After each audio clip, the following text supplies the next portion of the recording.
Hi everyone. In this video, we want to look at the graph of a quadratic function, and specifically the graph of a quadratic function when the equation is given to you in what's called vertex form. So the first thing I want to look at is the parent function of a quadratic equation. So that's given by this equation, y equals x squared. On your paper, you had filled in a table of values and graphed this function. So when you filled in those table of values and plotted the points, what you should have done is connected those points with a nice smooth curve. And you'll notice that this graph has some similarities to the absolute value function in that it has a vertex, and the parent function's vertex is at 0, 0.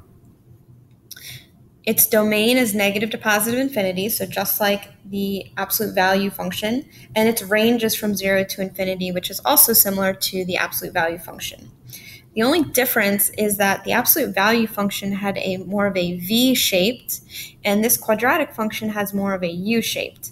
And the reason it has a U-shaped to its graph is because the rate of change between points is not constant.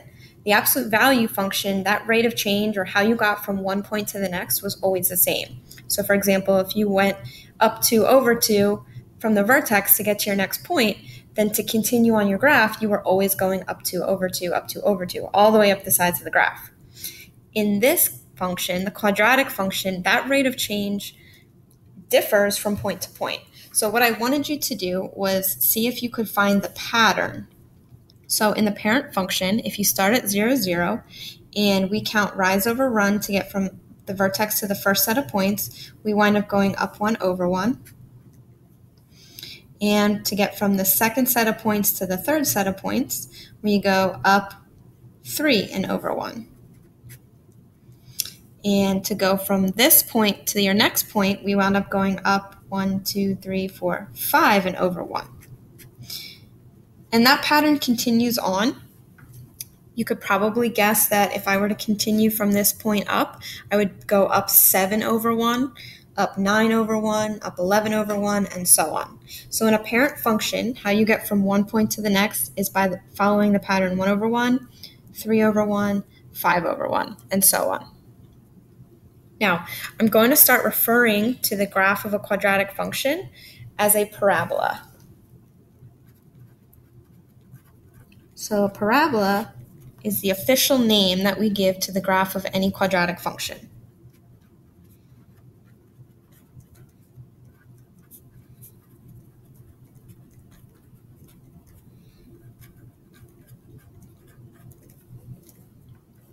So our parabolas can open up or down, they can be skinny or wide, and that really all depends on our shifted function. So the equation for the shifted function should look similar to your absolute value function in that the equation has those same variables a, h, and k. So the shifted function equation is y equals a times the quantity x minus h squared plus k. And just like in the absolute value function, your h value shifts the graph horizontally, and your k value moves the graph vertically. So because h shifts your graph horizontally and k shifts your graph vertically, our vertex moves to the point hk, which is exactly what it did with the absolute value function. The a value also does some things that are similar to the absolute value function. If a is positive, your graph opens up. If a is negative, your graph opens down. If a is a number bigger than 1, so if your a value is 3 or 4 or something bigger, your graph is going to appear more narrow or skinny. And if your graph is a fraction between 0 and 1, so if your a value is less than 1, like 1/2 or 1/3, your graph is going to appear more wide. The difference that a has in the quadratic function versus the absolute value function is that a value is now going to change those rates of changes. How you get from one point to the next is not going to be constant.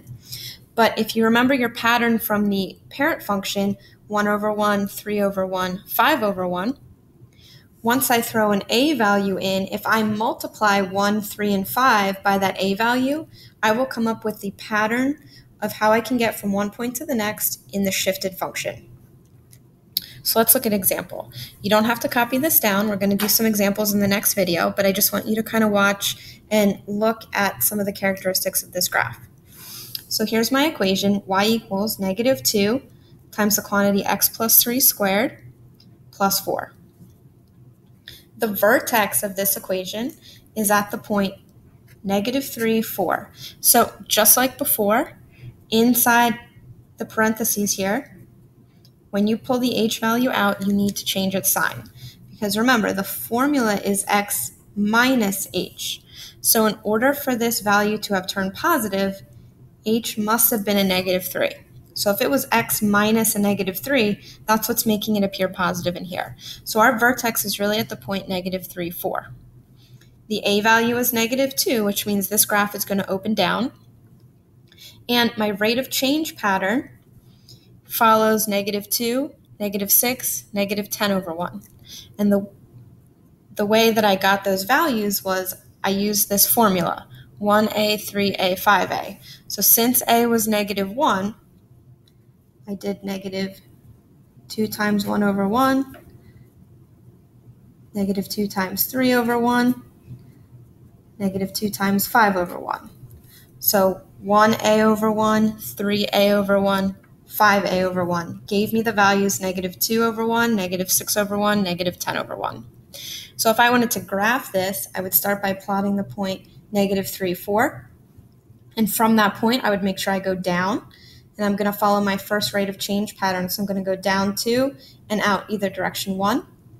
Then I'm going to go down 6 and out either direction 1. And I don't have room to go down 10, but that's fine. All we need is at least 3 points in order to graph our quadratic. We need the vertex and 2 other points. Sometimes you're only going to have enough room to plot the first 3. Sometimes you might have room to go a little bit further. But it's not a big deal if you can't fit all of the rates of change pattern into your graph. The domain of this and the domain of any quadratic equation that we do is going to be negative to positive infinity. And the range in this case, because it's opening down, the range is going to be from -infinity to 4. In the next video, we're going to do a couple of examples of graphing, and then I'm going to give you one to try on your own.